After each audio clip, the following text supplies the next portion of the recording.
Pete to resume the use of his new technique, towering on his hind legs and swinging his paws in the new and grisly fashion. The fight ended promptly. Semper flew and screamed above the scrap, but as usual did not join in. Note: Nugget, the cub, tried to mix in, but his mother cuffed him out of the way. Sourdough and Sitka ignored him as usual. Cody as champion's genes are sound. The noises of the night went on outside. There were notes like organ tones, song lizards. There were the tittering, giggling cries of night walkers, not to be tittered back at. There were sounds like tack hammers and doors closing, and from every direction came noises like hiccups in various keys. These were made by the improbable small creatures which on Lauren 2 took the place of insects. Huygens wrote out, Sitka seemed ruffled when the fight was over. He painstakingly used his trick on every dead or wounded Svex, except those he'd killed with it, lifting up their heads for his pile-driver-like blows from 2 directions at once, as if to show Sourdough how it was done. There was much grunting as they hauled the carcasses to the incinerator. It almost seemed. The arrival bell clanged, and Huygens jerked up his head to stare at it. Semper, the eagle, opened icy eyes. He blinked. Noises. There was a long, deep, contented snore from below. Something shrieked out in the jungle. Hiccups, clatterings, and organ notes. The bell clanged again. It was a notice that a ship aloft somewhere had picked up the beacon beam, which only Codius Company's ships should know about, and was communicating for a landing. But there shouldn't be any ships in this solar system just now. This was the only habitable planet of the sun, and it had been officially declared uninhabitable by reason of inimical animal life, which meant Svexes. Therefore no colony was permitted, and the Codius Company broke the law. And there were few graver crimes than unauthorized occupation of a new planet. The bell clanged a third time. Huygens swore. His hand went out to cut off the beacon, but that would be useless. Radar would have fixed it and tied it in with physical features like the nearby sea and the Sear Plateau. The ship could find the place anyhow and descend by daylight. "The devil!" said Huygens, but he waited yet again for the bell to ring. A Codius Company ship would double ring to reassure him, but there shouldn't be a Codius Company ship for months. The bell clanged singly. The space phone dial flickered, and a voice came out of it, tinny from stratospheric distortion. "Calling ground, calling ground. Crete line ship Odysseus calling ground on Lauren 2. Landing 1 passenger by boat. Put on your field lights." Huygens' mouth dropped open. A Codius Company ship would be welcome. A colonial survey ship would be extremely unwelcome, because it would destroy the colony and Sitka and Sourdough and Faronel and Nugget and Semper, and carry Huygens off to be tried for unauthorized colonization and all that it implied. But a commercial ship, landing 1 passenger by boat, there were simply no circumstances under which that would happen. Not to an unknown, illegal colony. Not to a furtive station. Huygens flicked on the landing field lights. He saw the glare in the field outside. Then he stood up and prepared to take the measures required by Discovery. He packed the paperwork he'd been doing into the disposal safe. He gathered up all personal documents and tossed them in. Every record, every bit of evidence that the Codius Company maintained at the station went into the safe. He slammed the door. He touched his finger to the disposal button, which would destroy the contents and melt down even the ashes past their possible use for evidence in court. Then he hesitated. If it were a survey ship, the button had to be pressed, and he must resign himself to a long term in prison. But a Crete line ship, if the space phone told the truth, was not threatening. It was simply unbelievable. He shook his head. He got into travel garb and armed himself. He went down into the bear quarters, turning on lights as he went. There were startled snufflings, and Sitka Pete reared himself very absurdly to a sitting position to blink at him. Sourdough Charlie lay on his back with his legs in the air. He'd found it cooler, sleeping that way. He rolled over with a thump. He made snorting sounds which somehow sounded cordial. Pharaoh Nell padded to the door of her separate apartment, assigned her so that Nugget would not be underfoot to irritate the big males. Huygens, as the human population of Loran 2, faced the workforce, fighting force, and, with Nugget, 4/5 of the terrestrial non-human population of the planet. They were mutated Kodiak bears, descendants of that Codius champion for whom the Codius Company was named. Sitka Pete was a good 2,200 pounds of lumbering, intelligent carnivore. Sourdough Charlie would weigh within 100 pounds of that figure. Pharaoh Nell was 1,800 pounds of female charm and ferocity. The Nugget poked his muzzle around his mother's furry rump to see what was toward, and it was 600 pounds of ursine infancy. The animals looked at Huygens expectantly. If he'd had Semper riding on his shoulder, they'd have known what was expected of them. "Let's go," said Huygens. "It's dark outside, but somebody's coming, and it may be bad." He unfastened the outer door of the bear quarters. Sitka Pete went charging clumsily through it. A forthright charge was the best way to develop any situation, if one was an oversized male Kodiak bear. Sourdough went lumbering after him. There was nothing hostile immediately outside. Sitka stood up on his hind legs. He reared up a solid 12 feet and sniffed the air. Sourdough methodically lumbered to one side and then the other, sniffing in his turn. Nell came out, 9/10 of a ton of daintiness, and rumbled admonitorily at Nugget, who trailed her closely. Huygens stood in the doorway, his night-sighted gun ready. He felt uncomfortable at sending the bears ahead into a Loran 2 jungle at night, but they were qualified to scent danger, and he was not. The illumination of the jungle in the wide path toward the landing field made for weirdness in the look of things. There were arching giant ferns and columnar trees which grew above them, and the extraordinary lanceolate underbrush of the jungle. The flood lamps, set level with the ground, lighted everything from below. The foliage, then, was brightly lit against the black night sky, brightly lit enough to dim out the stars.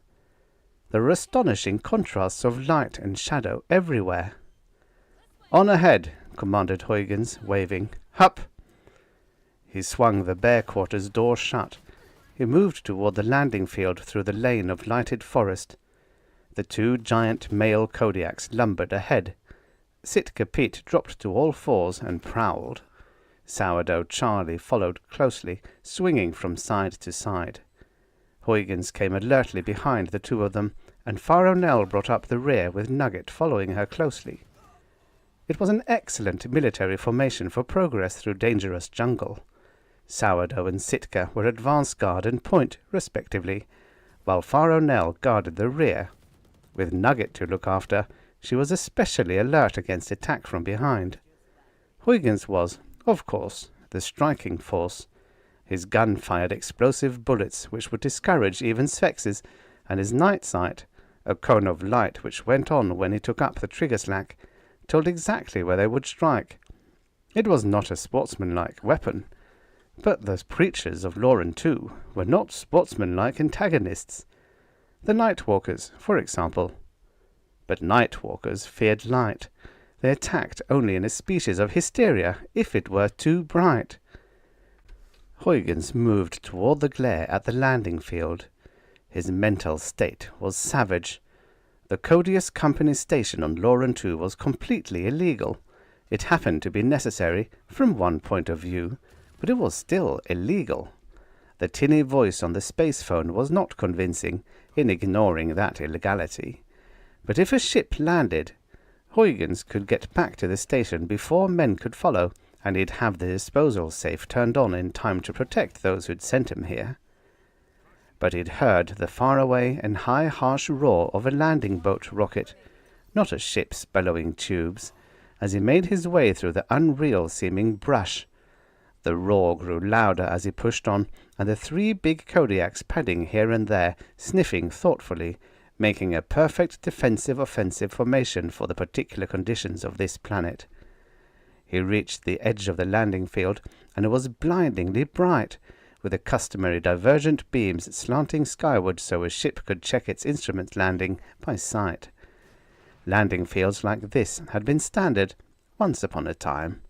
Nowadays, all developed planets had landing grids, monstrous structures which drew upon ionospheres for power and lifted and drew down starships with remarkable gentleness and unlimited force.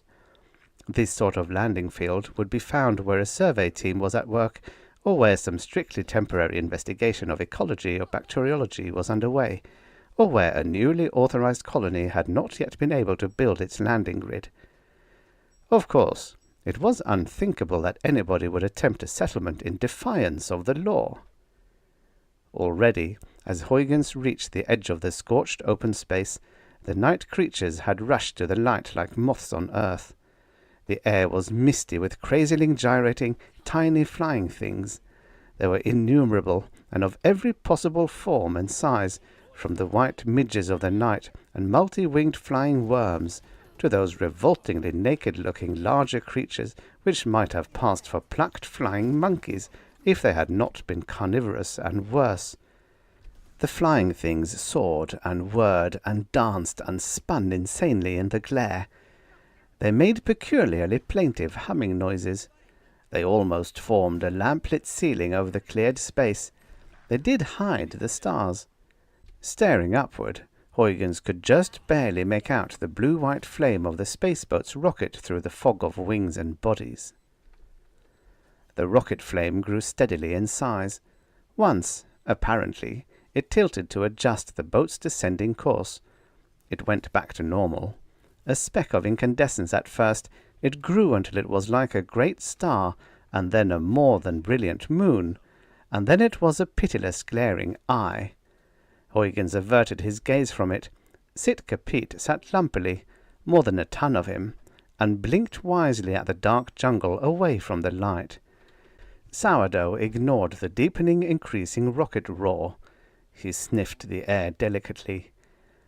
Pharaoh Nell held Nugget firmly under one huge paw and licked his head as if tidying up to be seen by company.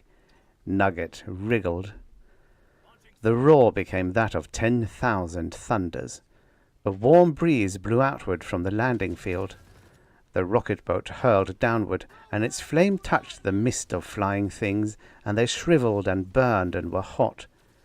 Then there were churning clouds of dust everywhere, and the center of the field blazed terribly, and something slid down a shaft of fire and squeezed it flat and sat on it, and the flame went out.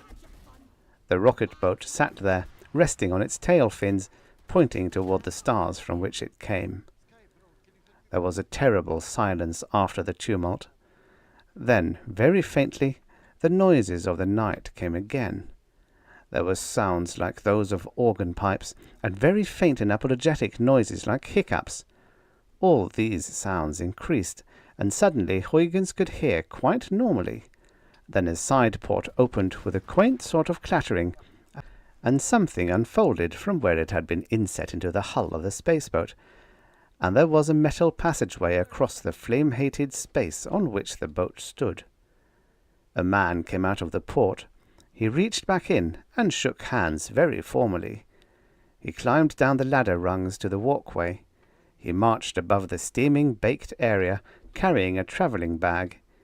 He reached the end of the walk and stepped gingerly to the ground. He moved hastily to the edge of the clearing. He waved to the spaceboat. There were ports.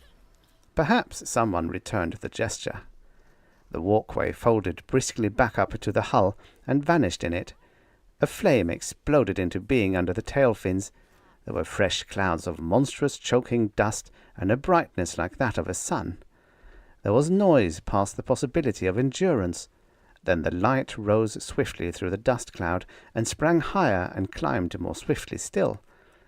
When Huygens's ears again permitted him to hear anything, there was only a diminishing mutter in the heavens, and a small bright speck of light ascending to the sky and swinging eastward as it rose to intercept the ship which had let it descend. The night noises of the jungle went on. Life on Lauren 2 did not need to heed the doings of men. But there was a spot of incandescence in the day-bright clearing, and a short, brisk man looked puzzledly about him with a travelling bag in his hand. Huygens advanced toward him as the incandescence dimmed. Sourdough and Sitka preceded him. Pharaoh Nell trailed faithfully, keeping a maternal eye on her offspring. The man in the clearing stared at the parade they made. It would be upsetting, even after preparation, to land at night on a strange planet, and to have the ship's boat and all links with the rest of the cosmos depart, and then to find oneself approached, it might seem stalked, by two colossal male Kodiak bears with a third bear and a cub behind them. A single human figure in such company might seem irrelevant. The new arrival gazed blankly. He moved, startledly. Then Huygens called, "Hello there. Don't worry about the bears. They're friends." Sitka reached the newcomer. He went warily downwind from him and sniffed. The smell was satisfactory. Man smell. Sitka sat down with a solid impact of more than a ton of bear meat landing on packed dirt. He regarded the man amiably. Sourdough said, "Whoosh," and went on to sample the air beyond the clearing. Huygens approached. The newcomer wore the uniform of the Colonial Survey. That was bad. It bore the insignia of a senior officer. Worse. "Ha," said the just-landed man. "Where are the robots? What in all the 19 hells are these creatures? Why did you shift your station? I'm Roan, here to make a progress report on your colony." Huygens said, "What colony?" "Lauren 2 robot installation." Then Roan said indignantly, "Don't tell me that idiot skipper dropped me off at the wrong place. This is Lauren 2, isn't it? And this is the landing field. But where are your robots? You should have the beginning of a grid up. What the devil's happened here, and what are these beasts?" Huygens grimaced. "This," he said politely, "is an illegal, unlicensed settlement. I'm a criminal. These beasts are my confederates. If you don't want to associate with criminals, you needn't, of course, but I doubt if you'll live till morning unless you accept my hospitality while I think over what to do about your landing. In reason, I ought to shoot you." Pharaoh Nell came to a halt behind Huygens, which was her proper post in all outdoor movement. Nugget, however, saw a new human. Nugget was a cub, and therefore friendly. He ambled forward ingratiatingly. He was 4 feet high at the shoulders, on all fours. He wriggled bashfully as he approached Roan. He sneezed because he was embarrassed. His mother overtook him swiftly and cuffed him to one side. He wailed. The wail of a 600-pound Kodiak bear cub is a remarkable sound. Roan gave ground a pace. "I think," he said carefully, "that we'd better talk things over. But if this is an illegal colony, of course you're under arrest, and anything you say will be used against you." Huygens grimaced again. "Right," he said. "But now if you'll walk close to me, we'll head back to the station. I'd have Sourdough carry your bag. He likes to carry things, but he may need his teeth. We're 1/2 a mile to travel." He turned to the animals. "Let's go," he said commandingly. "Back to the station. Hup!" Grunting, Sitka Pete arose and took up his duties as advanced point of a combat team. Sourdough trailed, swinging widely to one side and another. Huygens and Roan moved together. Pharaoh Nell and Nugget brought up the rear, which, of course, was the only relatively safe way for anybody to travel on Lauren 2, in the jungle, a good 1/2 mile from one's fortress-like residence. But there was only one incident on the way back. It was a night walker, made hysterical by the lane of light. It poured through the underbrush, uttering cries like maniacal laughter. Sourdough brought it down, a good 10 yards from Huygens. When it was all over, Nugget bristled up to the dead creature, uttering cub growls. He feigned to attack it. His mother whacked him soundly. 2.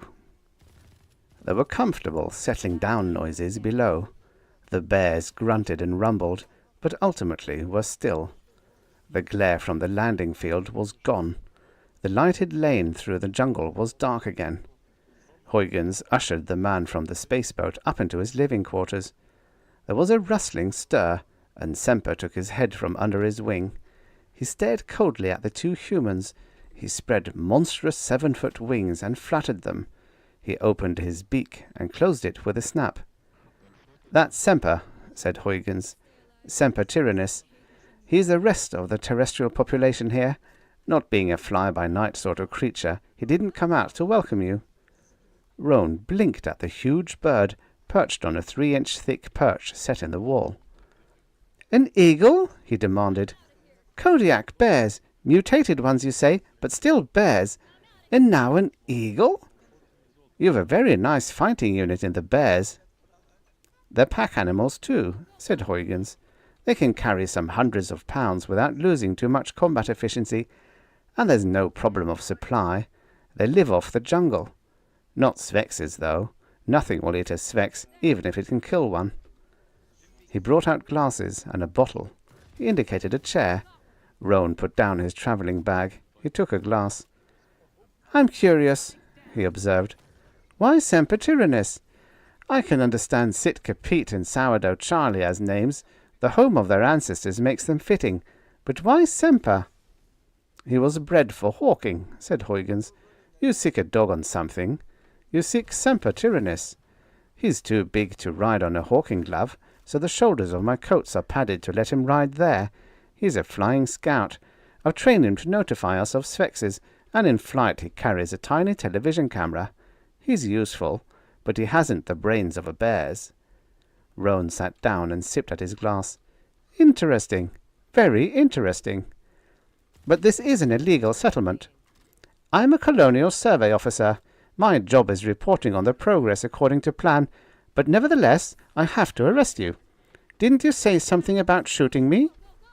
Huygens said doggedly, "I'm trying to think of a way out. Add up all the penalties for illegal colonization, and I'd be in a very bad fix if you got away and reported this setup. Shooting you would be logical." "I see that," said Roan reasonably. "But since the point has come up, I have a blaster trained on you from my pocket." Huygens shrugged. "It's rather likely that my human confederates will be back here before your friends. You'd be in a very tight fix if my friends came back and found you more or less sitting on my corpse." Roan nodded. "That's true too. Also, it's probable that your fellow terrestrials wouldn't cooperate with me if they have with you. You seem to have the whip hand, even with my blaster trained on you. On the other hand, you could have killed me quite easily after the boat left when I'd first landed. I'd have been quite unsuspicious. So you may not really intend to murder me." Huygens shrugged again. "So," said Roan, "since the secret of getting along with people is that of postponing quarrels, suppose we postpone the question of who kills whom. Frankly, I'm going to send you to prison if I can. Unlawful colonization is a very bad business. But I suppose you feel that you have to do something permanent about me. In your place I probably should too. Shall we declare a truce?"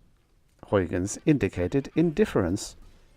Roan said vexedly, "Then I do. I have to. So."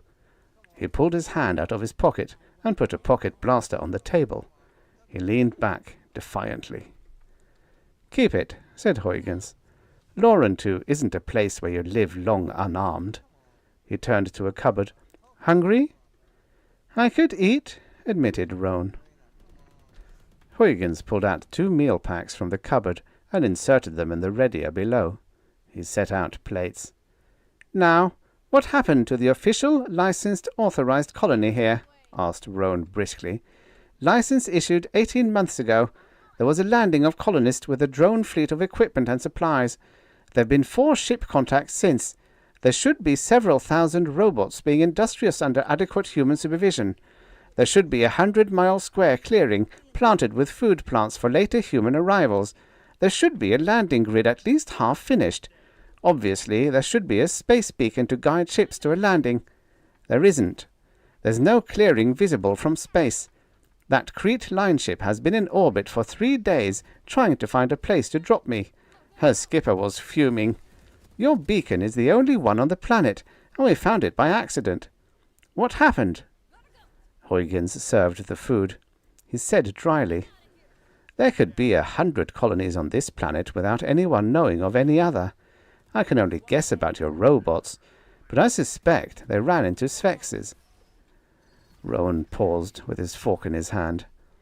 "I read up on this planet, since I was to report on its colony. A Sphinx is part of the inimical animal life here. Cold-blooded, belligerent carnivore, not a lizard, but a genus all its own.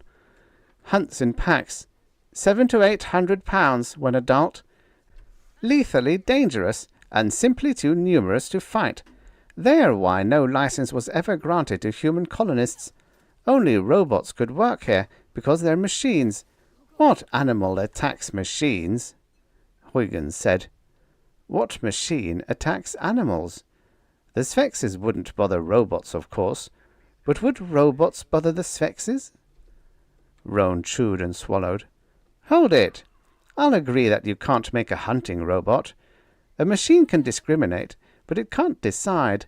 That's why there's no danger of a robot revolt. They can't decide to do something for which they have no instructions. But this colony was planned with full knowledge of what robots can and can't do. As ground was cleared, it was enclosed in an electric fence which no Sphinx could touch without frying." Huygens thoughtfully cut his food. After a moment, "The landing was in the winter time," he observed. "It must have been, because the colony survived a while. And at a guess, the last ship landing was before Thor. The years are 18 months long here, you know." Rowan admitted. "It was in winter that the landing was made, and the last ship landing was before spring. The idea was to get mines in operation for material, and to have ground cleared and enclosed in Sphinx-proof fence before the Sphinxes came back from the tropics. The winter there, I understand." "Did you ever see a Sphinx?" Huygens asked. Then added, "No, of course not. But if you took a spitting cobra and crossed it with a wildcat, painted it tan and blue, and then gave it hydrophobia and homicidal mania at once, why, you might have one Sphinx, but not the race of Sphinxes. They can climb trees, by the way. A fence wouldn't stop them." "An electrified fence," said Rowan. "Nothing could climb that." "No one animal," Huygens told him, "but Sphinxes are a race. The smell of one dead Sphinx brings others running with blood in their eyes. Leave a dead Sphinx alone for 6 hours, and you've got them around by the dozen. 2 days, and there are hundreds. Longer, and you've got thousands of them. They gather to caterwaul over their dead pal, and hunt for whoever or whatever killed him." He returned to his meal. A moment later he said, "No need to wonder what happened to your colony. During the winter, the robots burned out a clearing and put up an electrified fence according to the book. Come spring, the Sphinxes came back. They're curious, among their other madnesses. A Sphinx would try to climb the fence just to see what was behind it. He'd be electrocuted. His carcass would bring others, raging because a Sphinx was dead.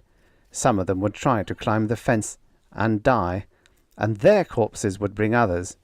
Presently the fence would break down from the bodies hanging on it, or a bridge of dead beasts' carcasses would be built across it, and from as far downwind as the scent carried there'd be loping, raging, scent-crazed Sphinxes racing to the spot. They'd pour into the clearing through or over the fence, squalling and screeching for something to kill. I think they'd find it." Rowan ceased to eat. He looked sick. "There were pictures of Sphinxes in the data I read. I suppose that would account for everything." He tried to lift his fork. He put it down again. "I can't eat," he said abruptly. Huygens made no comment. He finished his own meal, scowling. He rose and put the plates into the top of the cleaner. There was a whirring. He took them out of the bottom and put them away. "Let me see those reports, eh?" he asked dourly. "I'd like to see what sort of a setup they had, those robots." Rowan hesitated, and then opened his travelling bag. There was a microviewer and reels of films. One entire reel was labelled "Specifications for Construction Colonial Survey."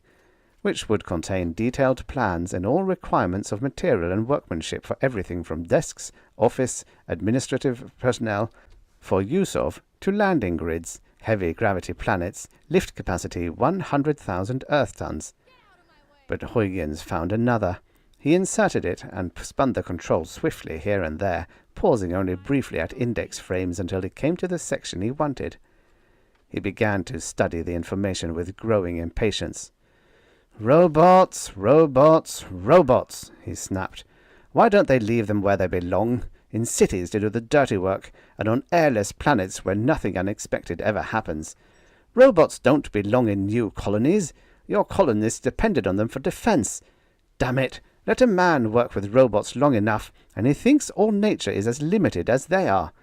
This is a plan to set up a controlled environment. On Lauren, too. Controlled environment." He swore luridly. "Complacent, idiotic, desk-bound half-wits." "Robots are all right," said Roan. "We couldn't run civilization without them." "But you can't tame a wilderness with them," snapped Huygens. "You had a dozen men landed, with 50 assembled robots to start with. There were parts for 1,500 more, and I'll bet anything I've got that the ship contracts landed more still." "They did," admitted Roan. "I despise 'em," growled Huygens. "I feel about 'em the way the old Greeks and Romans felt about slaves. They're for menial work, the sort of work a man will perform for himself, but that he won't do for another